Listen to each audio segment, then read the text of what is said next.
lesson 51. Let's go ahead and start with a review of the thermometer. So remember that the thermometer is used to tell temperature, and so the mercury inside of it is what helps you to determine the temperature.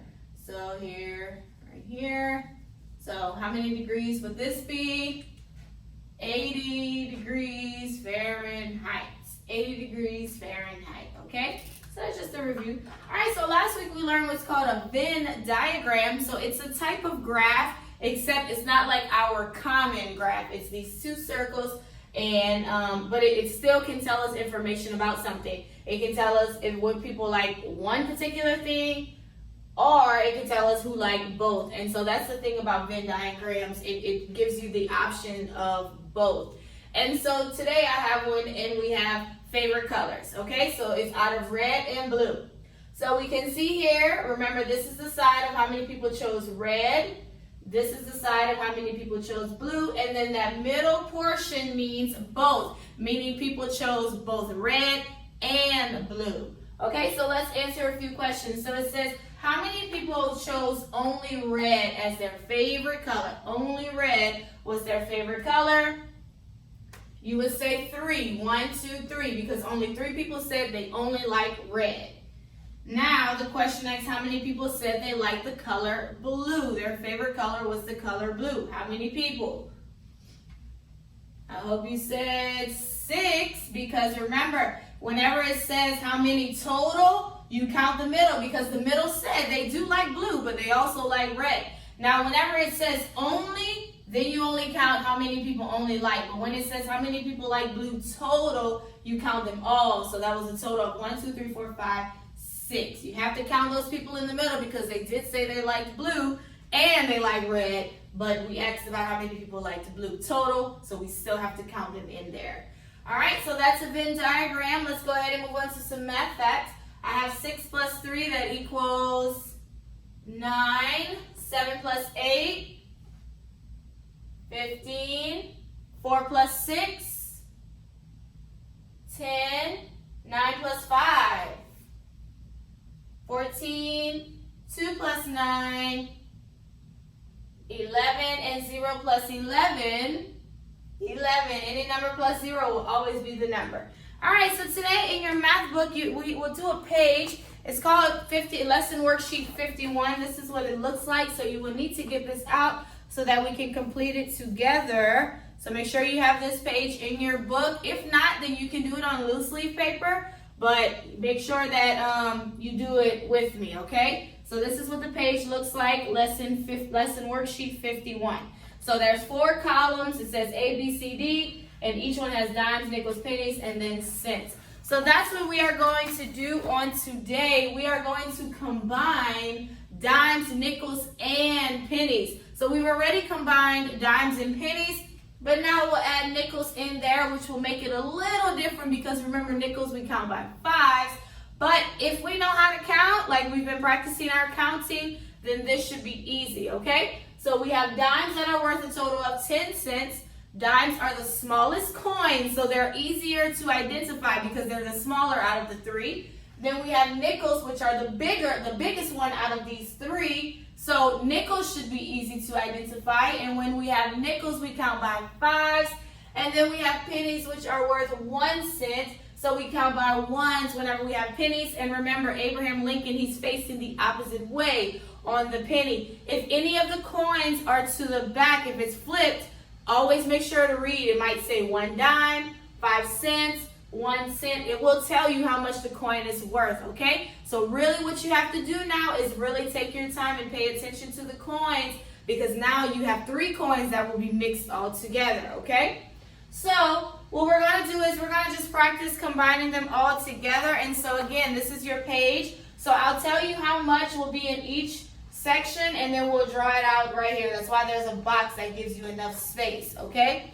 All right, so let's start with the first one. We're going to do 2 dimes, 3 nickels, and 1 penny, okay? So let's draw it out. So in the first box, just draw 2 dimes, so it's 2 dimes, and then put a 10 and a 10. That's in column A. It says A. Okay? Like I said, if you don't have the page, it's okay. You can do it on loose leaf paper.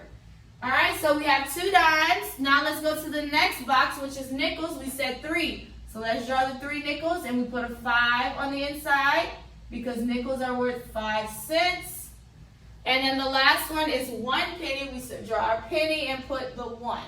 So now we will count this out, okay? So we already have the spaces between each box, so that should make it a little easier to count. So we start with our 10s. 10, 20. Now we jump to nickels. Remember, nickels we count by 5s. So from this 20, now you will start counting by 5s. So when you count by 5s, after you say 20, you say 25. Okay, now we continue counting by 5s. 25, 30, 35. Now we're jumping to a new coin, which is the penny. We count by 1s. So we stopped at 35. Now we start counting by 1s and we say 36. How much money is in column A? 36 cents. Okay? Was that easy? I think it was. If we know how to count and we know how to identify the coins and change up everything, this will be super easy, okay? But if not, that's why we're practicing right now. All right, let's go to column B. All right, so moving on to the next one, which is B. All right, so we're going to do 4 dimes this time. So 4 dimes. Let me put it right here.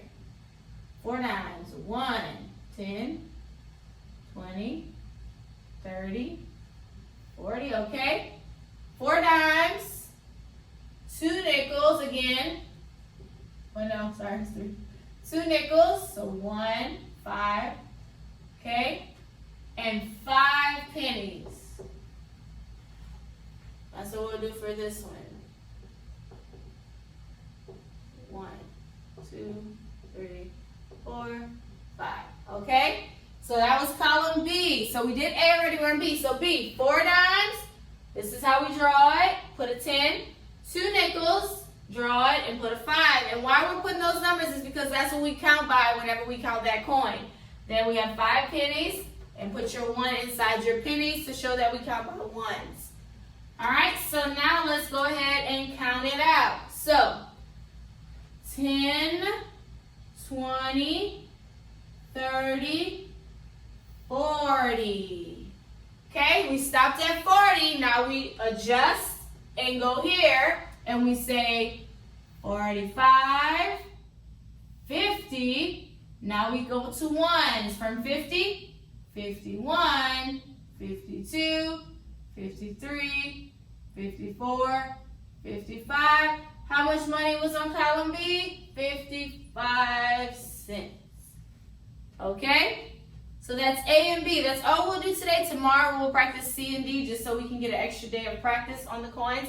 Okay, so this is combining dimes, nickels, and pennies all together. All you have to do is just make sure, first thing is identify which coins are which. Whenever you have it in your book, you can put the lines between them. So if you see dimes, put a line. Then you see the nickels, put a line. So that you can know, okay, this is where I got to change my counting. Don't just look at it and just start counting and try to figure it out as you go. No, the smart thing to do would be to identify which coins are which first, then break it down and start counting it out. Okay, so that's just A and B. Tomorrow we will do C and D. So you can complete your other workbook pages today, 51, your facts page, and then 51, your assessment page. That's our math lesson today.